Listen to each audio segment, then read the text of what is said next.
നിഴലുകൾ പിന്തുടരുന്നു. ഭാഗം 1. വയനാടൻ പശ്ചാത്തലത്തിൽ. വയനാട്ടിലെ നിഗൂഢമായ വനത്തിനുള്ളിൽ സമയം സായാഹ്നത്തിലേക്ക് നീങ്ങുകയായിരുന്നു. ഉയരം കൂടിയ മരങ്ങൾക്കിടയിലൂടെ സൂര്യരശ്മി പതിയെ ഊർന്നിറങ്ങി ഇലച്ചാർത്തുകളിൽ തട്ടി സ്വർണവർണം വിതറി. കാടിന്റെ നിശബ്ദതയിൽ പക്ഷികളുടെ കളകളാരവം നേരിയ ഒരു സംഗീതം പോലെ കേട്ടു. ഈ ശാന്തമായ അന്തരീക്ഷത്തിലും ശേഖരന്റെ മനസ്സിൽ ഒരു അസ്വസ്ഥത പടർന്നു പിടിച്ചിരുന്നു. അദ്ദേഹം വനത്തിന്റെ അതിർത്തിയിലുള്ള തന്റെ ചെറിയ വീട്ടിലെ തിണ്ണയിലിരുന്ന് കാപ്പി കുടിക്കുകയായിരുന്നു. പക്ഷേ അദ്ദേഹത്തിന്റെ കണ്ണുകൾ ദൂരെ അടർന്ന വനത്തിലേക്ക് നീണ്ടു. അവിടം അധികം ആളുകൾ ധൈര്യപൂർവ്വം പോകാത്ത ഒരിടമാണ്. പഴങ്കഥകളും ദുരൂഹതകളും നിറഞ്ഞ ആ വനം ഇപ്പോൾ ശേഖരന്റെ ഉറക്കം കെടുത്തുന്ന ഒരു ചിന്തയായി മാറിയിരിക്കുന്നു. കഴിഞ്ഞ 3 ദിവസമായി ആ വനത്തിന്റെ ഉൾഭാഗത്തുനിന്ന് ഒരു വിചിത്രമായ പുക കാണുന്നുണ്ട്. വൈകുന്നേരങ്ങളിൽ കട്ടിയുള്ള വെളുത്ത പുക കുറച്ചുനേരം മാത്രം ഉയർന്നു പൊങ്ങുകയും പിന്നീട് മാഞ്ഞു പോകുകയും ചെയ്യും. ആദ്യം അദ്ദേഹം അത് വെറും കാട്ടുതീയാണെന്ന് കരുതി. പക്ഷേ തുടർച്ചയായി അത് കണ്ടപ്പോൾ അദ്ദേഹത്തിന് ഭയം തോന്നിത്തുടങ്ങി. ശേഖരൻ ഒരു മുൻ വനം വകുപ്പ് ഉദ്യോഗസ്ഥനാണ്. വർഷങ്ങൾക്ക് മുൻപ് സർവീസിൽ നിന്ന് വിരമിച്ചെങ്കിലും വനത്തിലെ അസാധാരണമായ കാര്യങ്ങൾ അദ്ദേഹത്തിന്റെ ഉള്ളിൽ ഒരു ഉത്കണ്ഠയുണ്ടാക്കുമായിരുന്നു. ആ പുക ഒരു സാധാരണ തീയിൽ നിന്നുണ്ടാകുന്നതല്ലായിരുന്നു. അതിന് ഒരു പ്രത്യേക ഗന്ധമുണ്ടായിരുന്നു, ഒരുതരം രാസവസ്തുക്കളുടെ മണം. അദ്ദേഹം കാപ്പിക്കപ്പ് തിണ്ണയിൽ വെച്ചു. മനസ്സിലെ അസ്വസ്ഥത വർദ്ധിച്ചു. നാളെ രാവിലെ ആ വനത്തിലേക്കൊന്നു പോകണം. അവിടെ എന്താണ് സംഭവിക്കുന്നതെന്ന് അറിയാതെ അദ്ദേഹത്തിന് സമാധാനമായി ഇരിക്കാൻ കഴിയില്ല. രാത്രിയുടെ നിശബ്ദതയിൽ ദൂരെ വനത്തിന്റെ ഉള്ളിൽ ആ വിചിത്രമായ പുക വീണ്ടും ഉയർന്നു. ശേഖരൻ ജനലിലൂടെ പുറത്തേക്ക് നോക്കി. അദ്ദേഹത്തിന്റെ ഹൃദയം ഒരു വേഗതയിൽ മിടിക്കാൻ തുടങ്ങി. ഇത് വെറും തോന്നലല്ല, എന്തോ അപകടകരമായ ഒന്ന് അവിടെ ഒളിപ്പിച്ചു വെച്ചിരിക്കുന്നു. നിഴലുകൾ പിന്തുടരുന്നു. ഭാഗം 2. വയനാടൻ പശ്ചാത്തലത്തിൽ. അടുത്ത പ്രഭാതം ഒരു മൂടൽമഞ്ഞോടെയാണ് ഉണർന്നത്.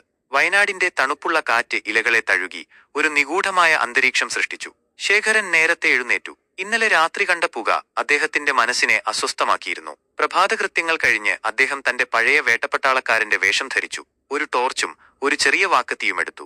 വനത്തിലേക്ക് നടക്കുമ്പോൾ ശേഖരന്റെ മനസ്സിൽ പഴയ ഓർമ്മകൾ മിന്നിമറഞ്ഞു. ഈ കാട് അദ്ദേഹത്തിന് സ്വന്തം വീട് പോലെയായിരുന്നു.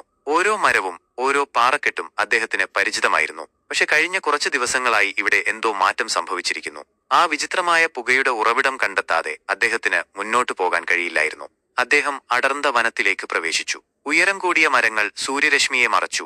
എവിടെയും നിഴലുകൾ നൃത്തം ചെയ്തു. പക്ഷികളുടെ ശബ്ദം പോലും നേരിയതായിരുന്നു.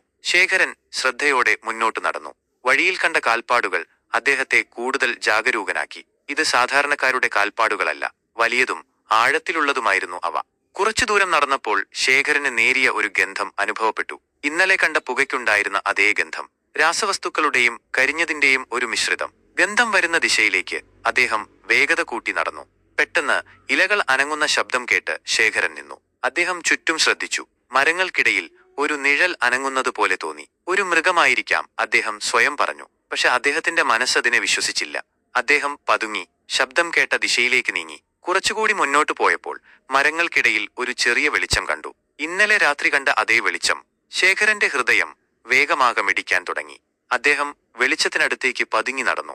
ഒരു പാറക്കെട്ടിന്റെ മറവിൽ നിന്ന് അദ്ദേഹം എത്തിനോക്കി. അവിടെ കണ്ട കാഴ്ച അദ്ദേഹത്തെ ഞെട്ടിച്ചു. ഒരു ചെറിയ ഗുഹയുടെ പ്രവേശന കവാടത്തിൽ 3 പേർ ഒരു വലിയ പാത്രത്തിൽ എന്തോ കലക്കുകയായിരുന്നു.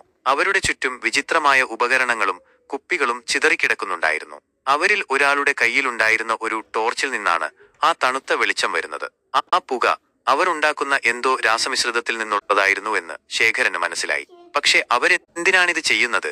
ഈ വിജനമായ വനത്തിൽ, ഈ ഗുഹയിൽ? ശേഖരന്റെ മനസ്സിൽ നിരവധി ചോദ്യങ്ങൾ ഉയർന്നു. അവരിൽ ഒരാൾ തിരിഞ്ഞപ്പോൾ ശേഖരൻ അവനെ ശ്രദ്ധിച്ചു. അവന്റെ മുഖത്ത് ഒരുതരം ക്രൂരതയും ഭയവും ഒരുപോലെ നിഴലിച്ചിരുന്നു. അപകടം മണത്തറിഞ്ഞ ശേഖരൻ കൂടുതൽ വിവരങ്ങൾ അറിയാതെ ഇവിടെ നിൽക്കുന്നത് ബുദ്ധിയല്ലെന്ന് തീരുമാനിച്ചു. അവൻ പതുക്കെ പിന്നോട്ട് നീങ്ങി അവരറിയാതെ ഈ സ്ഥലം വിട്ടു പോകാൻ ശ്രമിച്ചു. പക്ഷേ അവന്റെ കാലൊരു ഉണങ്ങിയ ചില്ലയിൽ തട്ടിയതും അത് ഉച്ചത്തിലൊടിഞ്ഞു. 3 പേരും ഞെട്ടിത്തിരിഞ്ഞു നോക്കി. അവരുടെ കണ്ണുകൾ ശേഖരനെ കണ്ടു. ആ നിമിഷം ശേഖരന്റെ രക്തം തണുത്തുറഞ്ഞു. അവരുടെ മുഖത്തെ ഭാവം ഭയാനകമായിരുന്നു. അവർ വേഗത്തിൽ എഴുന്നേറ്റു. അവരുടെ കൈകളിൽ എന്തോ തിളങ്ങുന്നത് ശേഖരൻ കണ്ടു. അത് കത്തികളായിരുന്നു. ശേഖരൻ ഒരൊറ്റ കുതിപ്പിന് പിന്നിലേക്ക് ചാടി. ഇനി ഓട്ടി രക്ഷപ്പെടുകയല്ലാതെ അന്യ വഴിയില്ലെന്ന് അദ്ദേഹത്തിന് മനസ്സിലായി.